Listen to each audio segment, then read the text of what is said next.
आप सभी को जय मसीह की। मेरे प्रियो, आइए हम सब मिलकर परमेश्वर के वचन पौलुस प्रेरित के द्वारा लिखा गया वो पत्र जो दूसरा कुरिन्थियों और उसके 10वें अध्याय की ओर अपने मनन को हम करेंगे। मेरे प्रियो, हम लगातार परमेश्वर के वचन की ओर अपने ध्यान को केंद्रित करते आ रहे हैं और जैसा कि पौलुस ने कुरिन्थ की कलीसिया को अपने पत्र के माध्यम से बहुत सारी बातों को सिखाया है। आज 10वें अध्याय की ओर हम देखेंगे कि पौलुस कुरिन्थ की कलीसिया से किन बातों को करते हैं और सिर्फ कुरिन्थ की ही कलीसिया नहीं, पर आज वर्तमान की हर एक कलीसिया और हर एक विश्वासियों से वो बात करना चाहता है। इसलिए आइए हम परमेश्वर के नाम में होके अपने आज के इस मनन का प्रारंभ करें। प्यारे प्रभु, हम आपके करीब आते हैं। हम प्रार्थना करते हैं जब हम आपके पवित्र वचन का मनन करते हैं। प्रभु, हम प्रार्थना करते हैं कि आप हमें अपने समझ और बुद्धि और ज्ञान दें। आपका पवित्र आत्मा हमारा शिक्षक और सहायक हो, ताकि आपके वचन को प्रभु जी हम सांसारिक बुद्धि और ज्ञान के आधार पर नहीं, पर आपकी पवित्र आत्मा के आधार पर आज इस वचन का मनन करने पाए। हर एक सुनने वालों पर और जुड़ने वालों पर आपकी आशीष हो, क्योंकि प्रार्थना मसीह यीशु के नाम से मांगते हैं, आमीन। मेरे प्रियो, जो ही हम 10वें अध्याय को खोलते हैं तो पौलुस यहाँ पर लिखते हैं, मैं वही पौलुस जो तुम्हारे सामने दीन हूं, परंतु पीठ पीछे तुम्हारी ओर साहस करता हूं, तुमको मसीह की नम्रता और कोमलता के कारण समझाता हूं।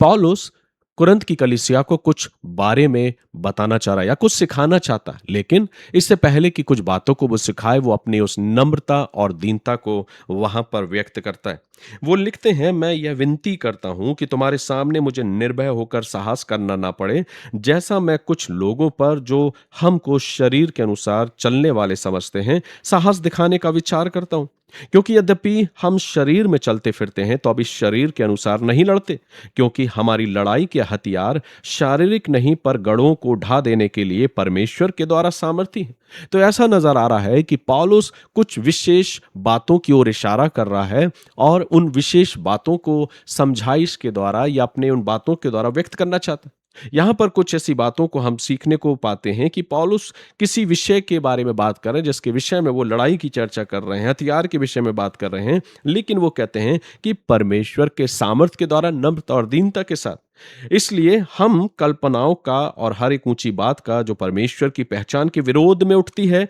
खंडन करते हैं।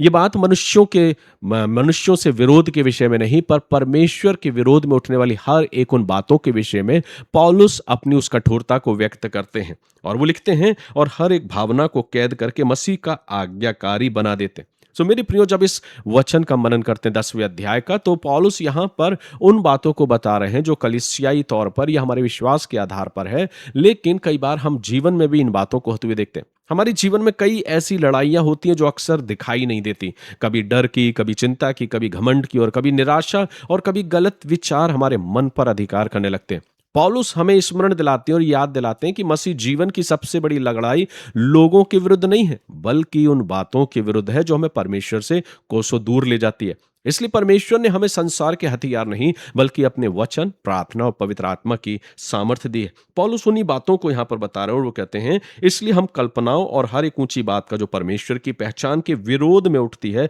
खंडन करते हैं और हर एक भावना को कैद करके मसीह का आज्ञाकारी बना देते हैं और तैयार रहते हैं कि जब तुम्हारा आज्ञा पालन पूरा हो जाए तो हर प्रकार के आज्ञा उल्लंघन को दंडित करें। सो पौलुस यहां पर उस युद्ध के विषय में, उस लड़ाई के विषय में बात कर रहे हैं जो परमेश्वर के विरुद्ध है,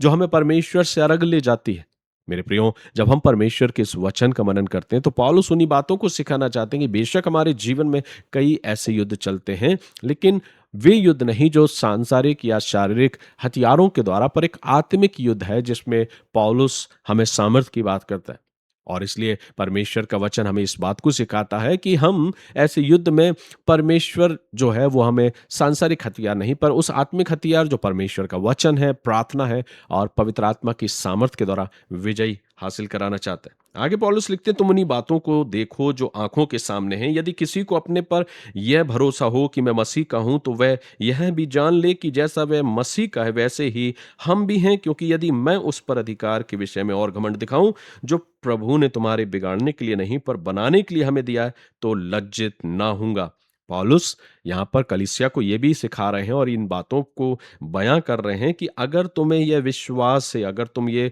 भरोसा रखते हो कि मैं मसीह का हूं, तो यह जान लो कि जो और हैं वे भी सब मसीह के हैं।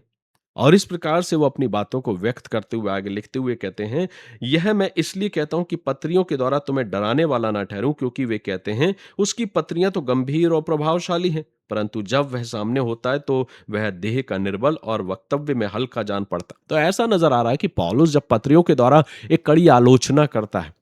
कड़ाई के साथ जब कलीसिया को सिखा रहा है और जब सामने खड़ा होता है, तो लोगों का ये विचार है कि वो तो बहुत नम्र और दीनता के साथ, पर पत्रों के माध्यम से बहुत कड़ाई के साथ वो सिखाता। मेरे प्रियो, ये वचन मुझे और आपको सिखाता कि जब हम अपनी शक्ति पर निर्भर रहते हैं तो हम जल्दी ही कई बार हार मान लेते हैं, लेकिन जब हम परमेश्वर की सामर्थ पर भरोसा करते हैं तब वह हमारे जीवन के हर एक भाग को मजबूत बनाता है और हमें हर एक प्रकार के भय, पाप, अभिमान और अविश्वास को हमारे जीवन से तोड़ देता है। वह चाहता है कि हमारा हर विचार मसीह की आज्ञाकारिता में और हमारा जीवन उसकी महिमा को प्रकट करे। पौलुस उन्हीं बातों को यहाँ पर बयां कर रहे हैं। पौलुस ये कहते हैं, मैं लोगों से नहीं पर परमेश्वर से डरता हूं। परमेश्वर में अपने आप को नम्र और दीन बनाकर उन बातों की ओर विचार करता हूं जो परमेश्वर की ओर से है। मैं सांसारिक और सांसारिक विचारों पर नहीं। आगे लिखते हैं, जो ऐसा कहता है वह समझ रखे कि जैसे पीठ पीछे पत्रियों में हमारे वचन है, वैसे ही तुम्हारे सामने हमारे काम भी होंगे, क्योंकि हमें यह साहस नहीं कि हम अपने आप को उनसे उनमें से ऐसे कुछ के साथ गिने या उनसे अपने आप को मिलाएं जो अपनी प्रशंसा आप करते हैं। सो पौलुस यहाँ ये कह रहे हैं कि मैं अपनी प्रशंसा आप नहीं कर रहा हूं, पर जैसा मसीह का स्वभाव है, मसीह का जीवन है, जो मसीह ने मुझे सिखाया और जो बातें मैंने सीखी हैं, वही बातें मैं तुमको भी सिखाता हूं। आगे लिखते हैं, और अपने आप को आपस में नाप तौल कर एक दूसरे से मिलान करके मूर्ख ठहरते हैं। पौलुस ये कहना चाह रहे हैं कि जो कुछ भी हमने सीखा या सिखाया, हम मसीह का अनुकरण कर रहे हो, मसीह के जीवन के द्वारा अपने जीवन को व्यतीत कर रहे हैं। इसलिए जीवन में चाहे कैसी भी लड़ाइयाँ क्यों ना आए, कई बार हमें विरोध का सामना करना पड़ता है, कई बार हमें आलोचनाओं का सामना करना पड़ता है जो सांसारिक रीति से, लेकिन आत्मिक रीति में हमें अपने आप को मजबूत बनाना प्रार्थना के द्वारा, वचन के द्वारा और परमेश्वर के उस अनुकरण करने के द्वारा, उसके जीवन का उस अनुकरण करने के द्वारा। इसलिए आज यदि हमारे और आपके जीवन में भी ऐसे क्षण आते, तो हमें परमेश्वर के वचन, प्रार्थना का सहारा लेना आवश्यक है। आगे वचन कहता है, हम तो सीमा से बाहर घमंड कदापि ना करेंगे, परंतु उसी सीमा तक जो परमेश्वर ने हमारे लिए ठहरा दी है, और उसमें तुम भी आ चुके हो, आ गए हो, और उसी के अनुसार घमंड भी करेंगे, क्योंकि हम अपनी सीमा से बाहर अपने आप को बढ़ाना नहीं चाहते, जैसा कि तुम तक ना पहुंचने की दशा में होता, वरन मसीह का सुसमाचार सुनाते हुए तुम तक पहुंचे। सो पौलुस यहाँ इन बातों को बता रहे हैं कि जीवन के सफर में हमें उन बातों की ओर नहीं, पर हमें उस आत्मिक बातों की ओर अपने ध्यान को केंद्रित करना है और अपने जीवन में